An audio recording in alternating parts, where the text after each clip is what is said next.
성부와 성자와 성령의 이름으로 아멘. 은총이 가득하신 마리아님 기뻐하소서. 주님께서 함께 계시니 여인 중에 복되시며 태중의 아들 예수님 또한 복되시나이다. 천주의 성모 마리아님, 이제와 저희 죽을 때에 저희 죄인을 위하여 빌어주소서. 아멘. 성부와 성자와 성령의 이름으로 아멘. 참 예수님, 역사서의 마지막인 마카베오기와 함께 한 주간 잘 지내셨습니까? 성경 통독 길잡이 노트를 처음부터 넘기시다 보면 통독 스케줄을 한눈에 볼 수 있는 주간별 계획표 뒷장에 성경 통독 매일 기록, 나를 기록하다 라고 적혀 있고 그 아래에 탈출기 3장 14절에 나는 있는 나다 라는 구절도 함께 적혀 있는 것을 보실 수 있습니다. 이미 15주간 동안 그날의 말씀 가운데 나에게 와닿은 구절이나 단어를 적고 그 이유와 묵상, 그리고 그 말씀을 통해 실천하고자 하는 것들을 적어 나가고 계실 텐데요. 시간이 되시면 지난 15주간 동안 내가 어떤 말씀을 기록했는지 한번 살펴보셔도 좋을 것 같습니다. 그동안 기록된 말씀들은 분명 성경에 적혀 있는 하느님의 말씀이지만 동시에 내가 느끼고 내 삶의 일부가 된 나의 이야기이기도 합니다. 바로 이렇게 하느님의 말씀의 기록인 동시에 나의 삶에 대한 기록이 성경입니다. 그리고 그것을 성경 통독 길잡이 노트를 통해 확인하실 수 있을 겁니다. 그래서 나는 있는 나다 라고 하신 탈출기의 말씀을 적어둔 이유는 이 노트에 기록된 말씀이 하느님이신 나의 말씀인 동시에 진짜 나의 말에 대한 기록, 즉 성경을 읽으며 하느님과 나에 대한 기록이라는 의미를 담고 있습니다. 나중에 40주간이 다 끝난 후 노트가 다 채워졌을 때를 상상해 보십시오. 성경 안에서 나에게 와닿은 말씀들로 가득 채워진 노트가 하나 생길 것이고 10개월 전에 나와 다시 만나 성경 말씀을 나누게 되실 겁니다. 자, 그럼 오늘 내용인 마카베오기로 함께 들어가 보시겠습니다.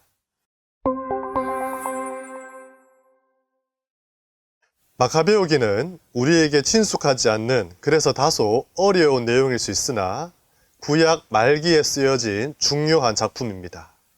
왜냐하면 시기적으로 예수님이 활동하셨던 시기와 가장 가까이 있기 때문에 예수님 시대의 사회적 배경을 이해할 수 있도록 도와주기 때문입니다. 그리스어와 라틴어 모두 우리말과 똑같은 마카베오 상권, 하권을 나타내는 마카바이온 알파, 베타, 리베르, 프리무스 마카베오름, 리베르 세쿤두스 마카베오름으로 제목이 붙어 있습니다. 이 마카베오기는 기원전 167년 유다를 지배하던 시리아의 셀레우코스 왕조에 대항하여 일어난 유다인 항쟁의 중심 인물인 유다 마카베오에서 유래하며 후에 가족 전체의 호칭이 됩니다. 이를 알기 위해 유다 마카베오에 대해 좀 더 알아보겠습니다. 모데인이라는 작은 동네의 사제였던 마타티아스에게는 여러 아들이 있었습니다. 그 가운데 셋째 아들이 바로 유다인데 그는 망치라는 뜻의 마카베오라는 별명을 가지고 있었습니다. 즉 마타티아스의 셋째 아들 유다의 별명이 마카베오인 것입니다. 아마도 훗날 반군의 총수로서 활동하며 강한 힘과 전투력을 상징하는 망치가 하나의 별칭이 되었을 겁니다. 이 유다 마카베오에게서 시작된 항쟁이 그의 동생 요나탄 마카베오, 그리고 첫째 형 시몬 마카베오로 이어지면서 처음에 반군의 지도자로 시작했던 마카베오가가 유다 내에 독립 왕조를 창설하기까지 이릅니다. 그러니 마카베오라는 유다의 별명이 마카베오 가문을 뜻하는 말로 바뀌게 된 것이라 할 수 있는데요. 이 독립 왕조를 하스모네아 왕조 혹은 하스몬 왕조라고 합니다. 그런데 왜 마카베오 왕조라고 하지 않고 하스몬 왕조라고 하는가? 왜냐하면 마타티아스의 선조 가운데 아사모나이오스라는 사람이 있었고 거기에서 하스모네아라는 이름이 파생되었기 때문입니다. 그래서 초기 히브리 말과 아람 말 작품은 마카베오기가 아니라 하스모네아 가문의 책이라고도 했습니다. 이 이름을 제목으로 하는 책은 모두 4권이었는데 가톨릭 교회에서는 2권만을 경전으로 인정하고 있습니다.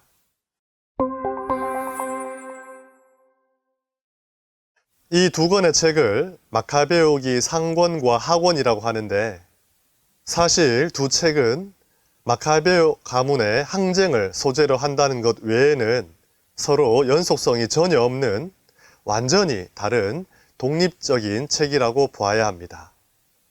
두 책을 잠시 비교해 보자면 이렇습니다. 먼저 기록된 역사의 범위가 다릅니다. 상권은 안티오코스 4세의 즉위가 있던 기원전 175년에 시작하여 시몬 마카베오의 죽음인 기원전 134년까지를 배경으로 하고 있고 하권은 기원전 176년에서 161년까지의 사건을 다루고 있습니다. 그래서 마카베오기 상권 1장부터 7장은 마카베오기 하권 4장부터 15장과 거의 병행을 이루고 있습니다. 또 같은 시대적 배경을 가지고 있음에도 두 책이 전하는 내용과 관점은 다릅니다. 상권이 마카베오 가문의 항쟁을 전함으로써 정치적 차원에서 독립을 부각시키며 하스몬 왕조의 합법성을 주장하는 반면 하권은 종교적 차원에서 하느님의 권능과 다가올 메시아 왕국을 부각시키며 성전에 포커스를 맞추고 있습니다. 그리고 원문의 언어에서도 차이가 나는데 상권은 본래 히브리 말로 기록되었다고 추정되지만 하권은 헬레니즘적 기원을 가지고 있어서 본래부터 그리스 말로 저술되었을 거라 보여집니다. 끝으로 사용하고 있는 달력도 모두 셀레우코스 달력, 즉 바빌론 역을 사용하고 있지만 상권은 한 해의 시작을 가을로 설정하고 있고 하권은 한 해의 시작을 봄으로 설정합니다. 따라서 셀레우코스력 제1년 1월 1일이 상권에서는 기원전 312년 10월 7일이고 하권에서는 이듬해 봄인 기원전 311년 4월 3일이 됩니다. 따라서 두 권은 서로 연속성을 가진 속편이 아니라 전혀 독립적인 두 권의 책임을 알 수 있습니다.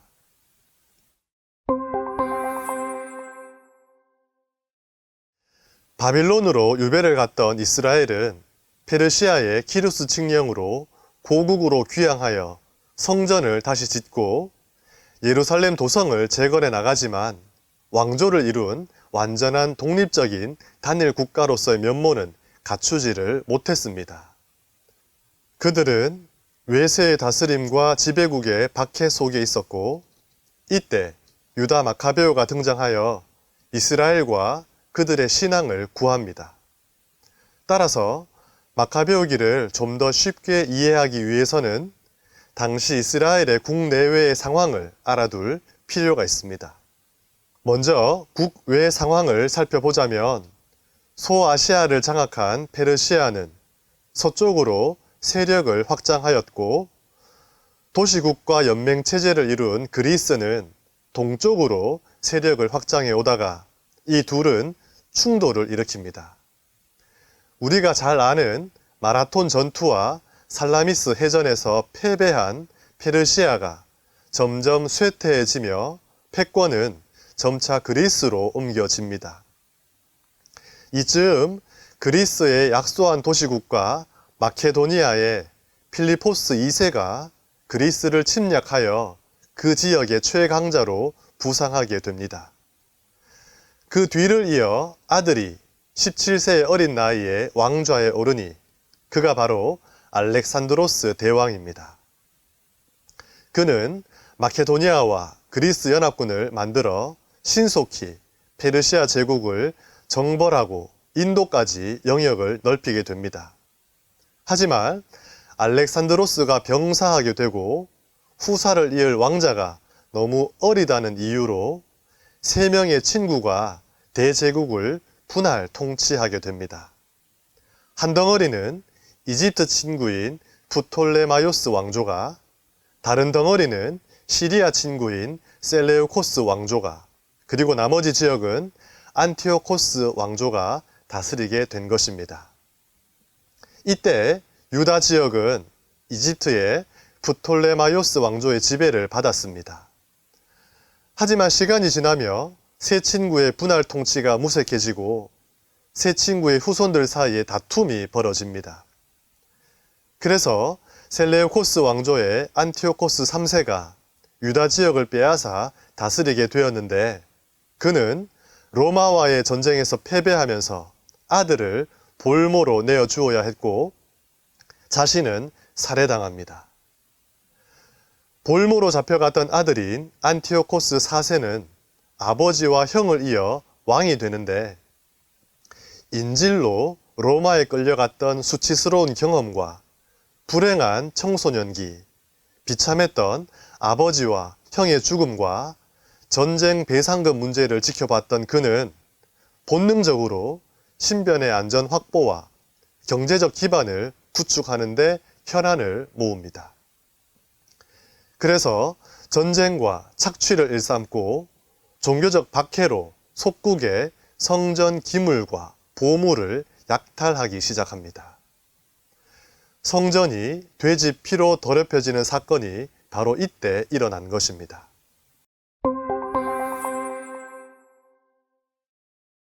이러한 외부의 시대 상황이 이스라엘을 힘들게 했지만 이스라엘 내부 세력의 균열과 다툼도 이에 버금가지 않았습니다.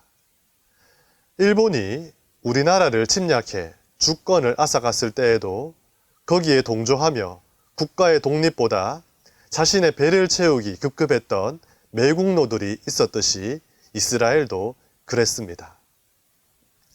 기원전 3세기에서 2세기 사이 이스라엘 내부에서는 오니아스 가문과 토비아스 가문의 주도권 경쟁이 치열했습니다. 이 두 가문은 당시 유다에서 재력과 인맥을 확보한 기득권자들이었고 자기 가문에서 대사제가 선출되도록 하기 위해 재력과 지략을 쏟아부었습니다. 이런 분위기를 외국 세력들이 이용하였고 두 가문 역시 외세를 이용하여 자신의 욕심을 채워나갔습니다. 먼저 차독 가문의 오니아스 대사제의 동생 예수는 형을 몰아내고 자신이 대사제가 되기 위해 안티오코스 4세와 공모를 꾸밉니다. 자기가 대사제가 되면 많은 상납금을 바칠 테니 대사제가 되도록 도와달라는 겁니다. 그는 자신의 이름도 그리스식인 야손으로 바꾸고 안티오코스 4세의 환심을 사기 위해 헬레니즘을 장려하는 노선을 펼치는데 그 가운데 하나가 예루살렘에 헬레니즘식 체육관을 짓는 것이었습니다. 왜냐하면 오늘날 문화센터와도 같은 그곳에서 그리스 종교적 색채를 띤 다양한 문화가 자연스럽게 유다인들에게 유입될 수 있었기 때문입니다. 자기가 대사제가 되기 위해 신앙을 팔아먹는 기가 막힌 형색을 갖추고 있죠. 결국 야손의 대사제직은 3년간 지속되었고 경쟁 구도를 이루고 있던 토비아스 가문의 메넬라오스는 야손보다 더 많은 상납금을 바쳐 대사제직을 매수하게 됩니다. 그러기 위해 메넬라오스는 성전의 기물들을 훔쳐 팔기도 하고 지성소의 보물을 추가 상납하며 유다인 탄압 정책에 동참하기도 했습니다. 이런 내용들이 마카베오기 하권 6장 3절 이하에 잘 나옵니다.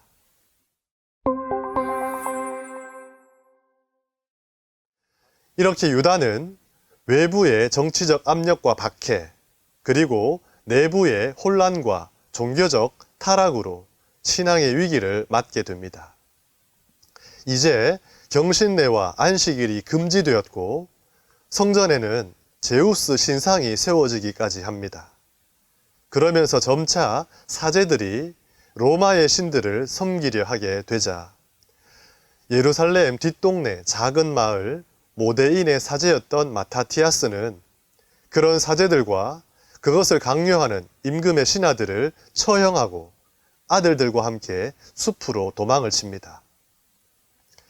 이로써 마카베오 가문의 항쟁이 시작되었고 점차 민중들의 호응을 얻으며 권력을 형성해 나가는데, 특히 안티오코스 4세가 성전에 돼지 피를 뿌리는 사건에 분개하여 성전을 탈환하고 정화하는 사건을 중심으로 이스라엘의 독립과 내부의 쇄신을 주창하게 됩니다.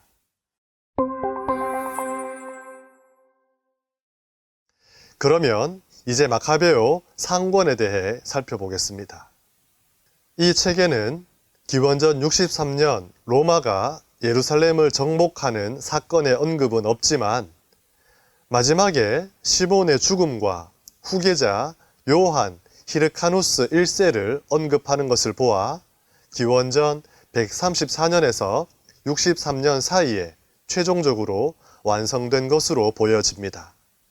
앞서 상권과 하권을 비교했을 때 보았듯이 마카베오기 상권은 하스몬 왕조가 가지는 정치적, 종교적, 사회적 권위를 정당화하기 위한 목적으로 쓰였습니다. 그만큼 지나치게 마카베오 가문을 선전하는 의도가 전면에 드러나 있는데요. 세 형제의 군사적 활동을 자세히 다룰 뿐 아니라 전통적인 대사제의 가문의 출신이 아니었음에도 대사제가 된 요나탄과 시몬의 대사제직을 합법화하는 노력이 보여지고, 유다는 이스라엘을 구원한 구원자로, 요나탄은 빈틈없는 외교 정책가로, 시몬은 새로운 행정부를 강화하고 조직한 인물로 소개가 되고 있습니다. 그러니 저자는 팔레스티나 지역에 거주하던 유다인이면서 마카베오 가문과 친숙한 인물이었음을 짐작해 볼 수 있습니다.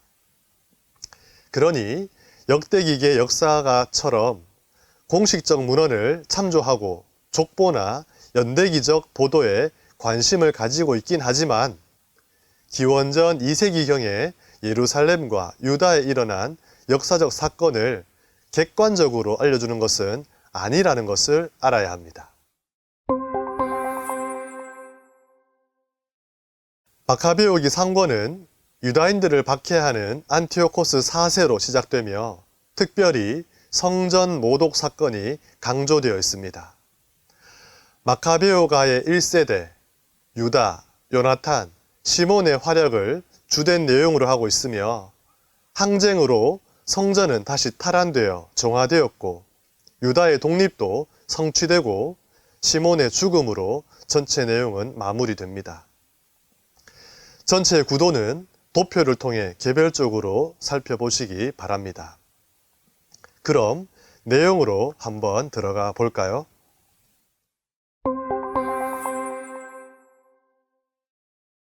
(1장과) (2장인) 서문에서는 알렉산드로스 장군의 행적을 전하면서 전반적으로 헬레니즘 시대 배경 속에서 셀레우코스 왕조의 안티오코스 4세의 통치가 시작됨을 알립니다. 임금은 온 왕국에 칙령을 내려 모두 한 백성이 되고 자기 민족만의 고유한 관습을 버리게 하였다. 안티오코스 4세는 이집트와 이스라엘을 정복하고 성전의 보물과 기물들을 약탈하며 유다인들의 신앙을 박해합니다. 하지만 위기의 순간에 신앙은 더욱 빛을 발하는 법. 이스라엘에는 박해 속에서도 신앙을 지키는 사람들이 많았다고 전합니다. 이스라엘에는 부정한 것을 먹지 않기로 굳게 결심한 이들도 많았다. 그들은 음식으로 더럽혀지거나 거룩한 계약을 모독하느니 차라리 죽기로 작정하였다. 그리고 그렇게 죽어갔다. 맞습니다. 원래 무엇이든지 위기의 순간에 빛을 발하게 됩니다. 평소에 신앙생활을 하고 있어도 큰 감사와 보람을 느끼지 못할 수 있다가도 갑작스레 찾아온 삶의 위태로운 순간에 하느님께 의지할 수 있고 기도할 곳이 있다는 것이 얼마나 큰 힘이 되는지 뼈저리게 체험할 수 있습니다. 아울러 평소에 내 신앙이 과연 열심한지, 아직 약하고 부족한지 모르고 살다가도 삶의 위기 앞에서 하느님께 매달리며 하느님의 뜻을 헤아리며 위기를 극복하는 모습을 통해 내 신앙이 증거됩니다. 이처럼 박해의 순간에 이스라엘에서 개인의 신앙은 더욱 빛을 발했습니다. 특히 마타티아스는 더욱 그랬습니다. 모든 민족들이 그에게 복종하여 저마다 자기 조상들의 종교를 버리고 그의 명령을 따르기로 결정했다 하더라도 나와 내 아들들과 형제들은 우리 조상들의 계약을 따를 것이요. 우리가 율법과 규정을 저버리는 일은 결코 있을 수 없소. 마타티아스는 왕명에 따라 제단에 제물을 바치려 하는 유다인과 임금의 신하를 죽이고 아들들과 함께 산으로 달아납니다. 이어서 마타티아스의 투쟁과 죽음으로 서문은 끝이 나고 3장부터는 유다 마카베오를 시작으로 하는 항쟁의 서막을 알립니다.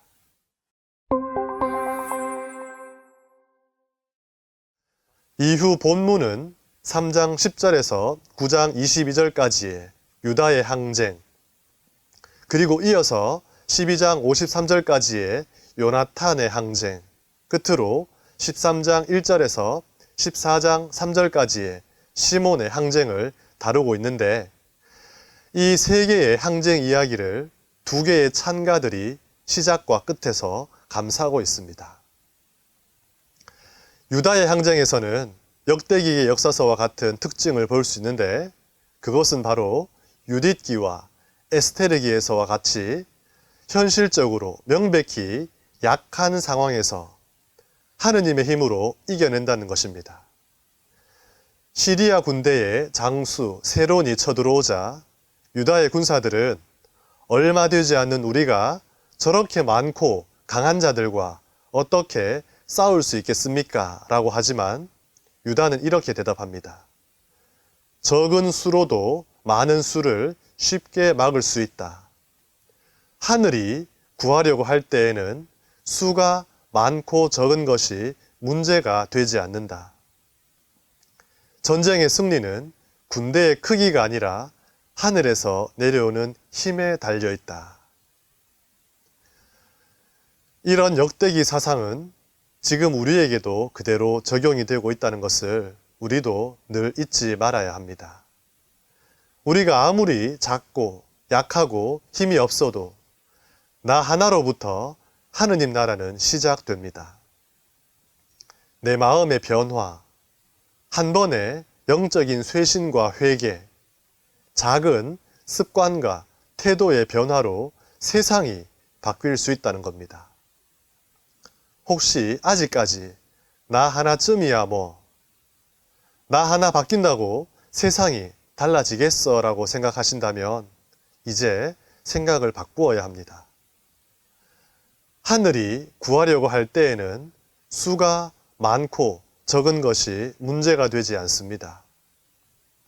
지구 환경과 생태계를 살리고 보존하기 위해, 인간의 존엄성과 생명을 지키기 위해, 하느님 나라의 기쁨을 더 많은 사람이 누리도록 하기 위해 지금 할 수 있는 일을 하나씩 해 나가야 합니다.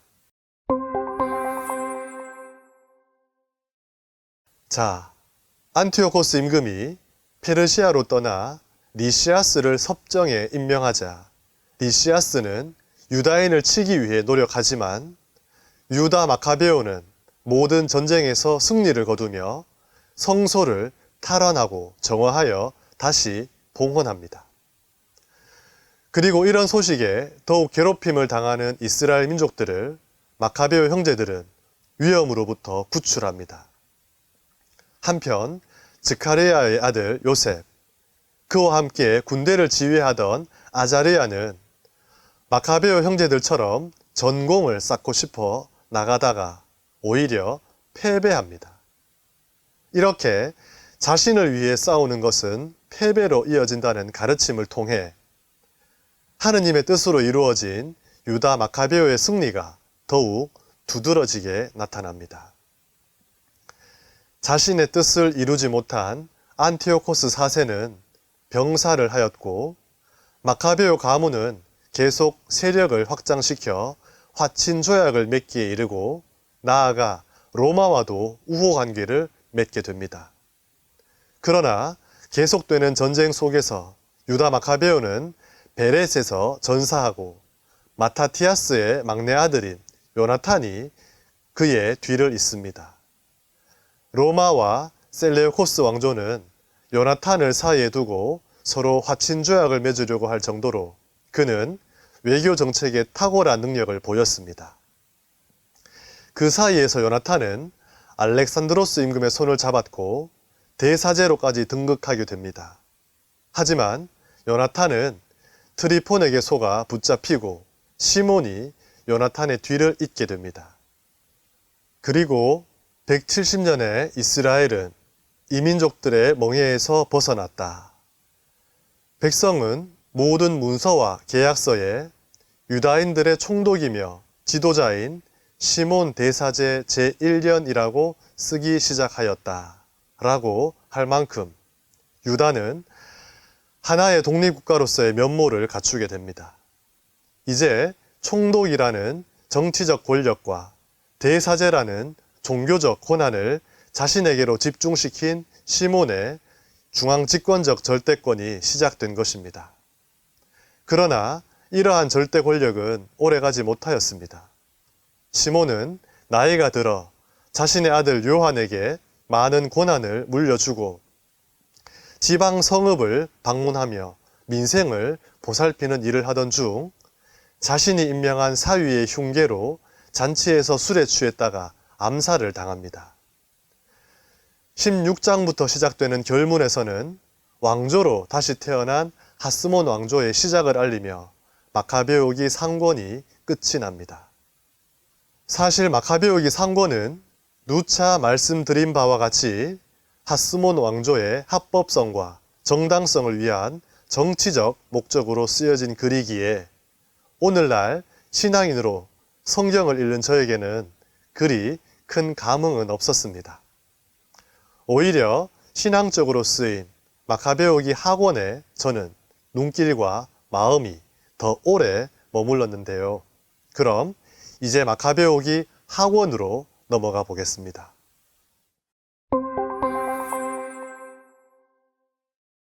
마카베오기 학원에서 강조되는 것은 예루살렘 성전이고 주요 등장인물은 유다 마카베오로 한정되어 있습니다. 하스몬 왕조나 유다의 아버지 그리고 형제들에게는 관심이 없습니다. 왜냐하면 유다 마카베오가 성전을 지키는 하느님의 도구 역할을 했기 때문입니다. 키레네 사람 야손의 5권짜리 책을 요약하고 있다는 저자는 세련된 그리스어 필치를 보이고 있기에 알렉산드리아에 거주하던 유다인으로 짐작해 볼 수 있습니다. 또 기원전 124년에 해당하는 셀레우코스력 188년에 다시 편지를 보낸다는 표현에 따라 기원전 124년 이후에 완성되었을 거라 추정할 수 있습니다.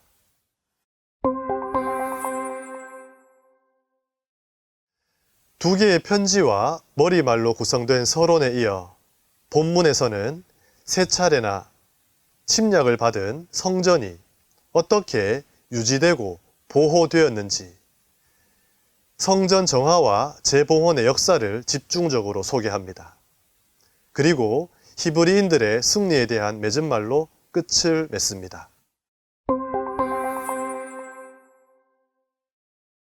그 내용을 살펴보자면 두 개의 편지 가운데 첫 번째 편지는 기원전 124년에 예루살렘과 유다에 있던 유다인들이 이집트에 있던 디아스포라 유다인들에게 하누카 예식을 지킬 것을 권하는 내용입니다. 하누카 예식이란 셀레우코스 군에 의해 모독되었던 성전과 성전 제단을 유다 마카베오 형제들의 승리로 다시 하느님께 봉헌하게 된 사건을 기념하기 위해 제정된 축제입니다. 둘째 편지는 유다에 사는 모든 유다인과 올로단과 유다 마카베오가 아리스토블로스와 이집트의 유다인들에게 보낸 편지입니다. 그 내용 역시 하누카 예식을 거행할 것을 촉구하는 것으로 진행되는데, 특히 어떻게 하여 제1성전의 제단에서 나온 불이 제2성전의 제단에 그대로 전해졌고, 예레미야가 감추어 두었던 제1성전의 기물들이 제2성전에서 사용되도록 발견되었는지를 신화적 표상을 통해 알려줍니다.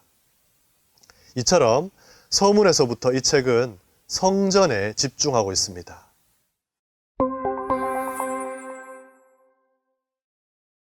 대사제로 봉직한 오니아스 3세의 이야기로 시작하는 본문은 헬리오도로스가 예루살렘 성전에서 돈을 몰수하려 했던 사건과 돈으로 임금을 매수하여 대사제직을 차지한 야손과 그보다 더 나쁜 메넬라오스의 악행을 전합니다. 그런 야손의 결말은 어떠했습니까? 마침내 모반 때문에 수치를 당한 채 다시 암몬 땅으로 달아나고 말았다. 그러고 나서 비참한 최후를 맞았다. 이국 땅에서 죽고 말았다. 많은 사람을 묻어주지 않고 내던져버렸던 그가 죽자 아무도 곡해주지 않았고 어떠한 장례식도 치러주지 않았다. 이것이 세상의 권력을 얻기 위해 하느님을 팔아먹고 동족을 배반한 사람의 최후입니다. 한편 야손의 무모한 짓으로 임금은 유다인들이 반란을 일으켰다고 생각하여 도성을 점령하고 사람들을 죽이고 노예로 팔기도 했습니다. 또 성전에 들어가 부정을 입히고 포악한 사람들을 예루살렘의 감독관으로 임명하여 유다인들을 억압하고 학살하였습니다. 이런 박해로 인한 마카베오의 활약이 등장하기에 앞서 본문은 여러 순교 사화를 소개합니다.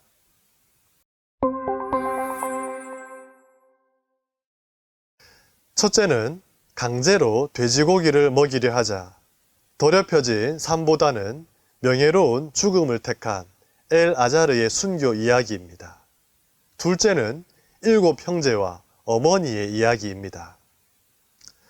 특별히 그 어머니는 오래 기억될 놀라운 사람이었다.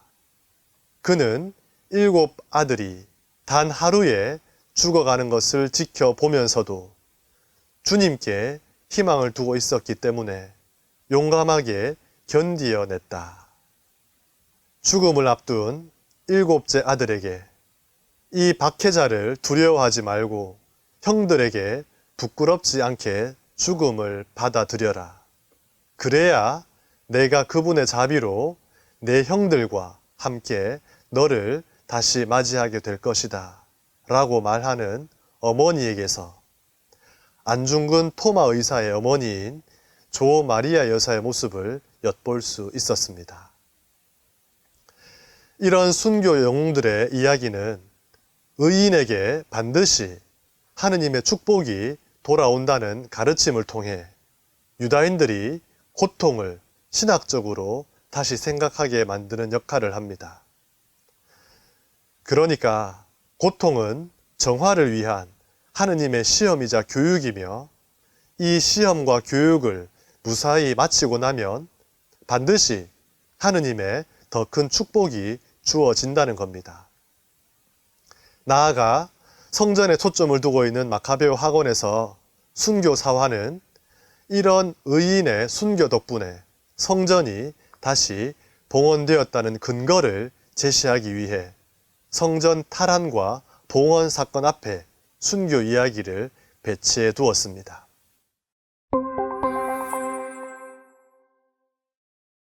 (8장부터) 소개되는 유다 마카베오 중심의 항쟁 이야기는 박해의 중심 인물인 안티오코스 4세의 비참한 죽음과 마카베오의 예루살렘 탈환과 성전 정화와 봉헌 사건을 소개합니다. 이후 유다의 권력이 강화되고 하느님의 도움으로 전쟁에서 승리를 거두게 됩니다. 결국 상권에서도 등장했던 섭정 리시아스는 유다인들과 평화조약을 맺게 되고 4통의 편지를 통해 유다인들이 이제 평화롭게 지내게 되었고 조상들의 관습을 따를 수 있게 되었음을 선포하게 됩니다. 책의 말미에는 데메트리오스 1세가 유다 지방의 총사령관으로 파견한 니카노르가 유다 마카베오에 의해 패배한 사건과 알키모스가 뇌물을 바치고 대사제직을 얻게 된 이야기를 전합니다. 사마리아 국경 지역에서 벌어진 최종 접전에서는 하느님의 도우심으로 니카노르가 전사하는 것으로 마무리되며 유다는 승리를 기념하는 축제를 지냅니다.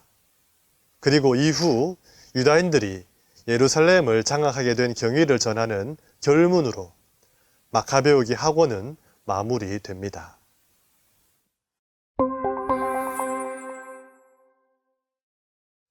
마카베오기는 외부의 정치적 억압과 박해, 내부의 부패와 타락으로 신앙의 위기를 겪고 있는 이스라엘 민족을 구원한 마카베오 가문의 이야기가 주를 이루고 있습니다. 그러다 보니 패권을 장악하던 주변국의 왕조와 그들의 변천사, 그리고 대사제직을 두고 벌이는 내부의 암투들이 이야기를 이어가지만 그 가운데에는 마카베오 가문의 항쟁과 하느님의 도우심으로 이루는 승리와 구원 이야기들로 꾸며져 있습니다. 분명 그들의 역사 안에서 함께 하시는 하느님에 대한 체험의 기록입니다. 그리고 그 안에는 몇몇 사람들의 강한 신앙의 증언들이 깊숙한 감동과 깨우침을 주고 있습니다. 저는 첫 번째 순교 사화에 등장하는 엘 아자르의 말이 가슴에 와닿았습니다. 우리 나이에는 그런 가장된 행동이 합당하지 않습니다. 많은 젊은이가 90살이나 된 엘 아자르가 이민족들의 종교로 넘어갔다고 생각할 것입니다. 또한 조금이라도 더 살아보려고 내가 취한 가장된 행동을 보고 그들은 나 때문에 잘못된 길로 빠지고 이 늙은이에게는 오욕과 치욕만 남을 것입니다. 이교 제사 음식을 먹는 채 하라고 권하는 지인들에게 했던 말입니다. 얼마나 많은 사람들이 가장된 행동을 하며 살고 있습니까? 본캐와 부캐라는 말 아시죠? 원래 자신의 캐릭터를 본캐, 새롭게 설정한 이미지를 만들어내어 부수적으로 활동하는 것을 부캐라고 합니다. 엘 아자르는 본캐에 충실했던 신앙인이었습니다. 그렇다면 여러분의 본캐는 무엇입니까? 우리는 본캐에 먼저 충실해야 합니다. 그리고 변함없는 우리의 본캐는 바로 하느님의 자녀입니다. 오늘은 여기까지입니다. 마침 기도로 영광송 함께 바치시겠습니다. 성부와 성자와 성령의 이름으로 아멘. 영광이 성부와 성자와 성령께 처음과 같이 이제와 항상 영원히 아멘. 성부와 성자와 성령의 이름으로 아멘. 수고하셨습니다.